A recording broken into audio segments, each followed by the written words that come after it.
Ujambo, leo ni Alhamis, Julai 23, 2026. Na kukaribisha kuungana nasi katika matangazo yetu ya leo. Mengi tumekuandalia, ila machache miongoni mwa mengi hayo ambayo tumekuandalia ni pamoja na kikao cha dharura kimefanyika nchini Cameroon baada ya rais wa Cameroon Paul Biya kutokonekana kwa muda mrefu sana nchini humo. Vigogo wa chama madarakani wameamua kukutana. Kulikoni? Ungana nasi muda ukifika. Lakini pia tutajielekeza nchini Jamhuri ya Kidemokrasia ya Kongo ambako tunaambiwa kwamba miili kadhaa ya watu bila uhai imegunduliwa huko Mombasa katika mkoa wa Ituri nchini Jamhuri ya Kidemokrasia ya Kongo.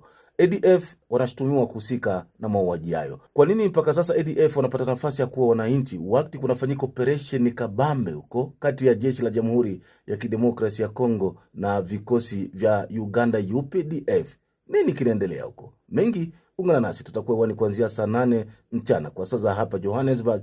Kwa wale ambao wanatusikiliza Afrika Mashariki itakuwa ni saa 9 alasiri. Karibu.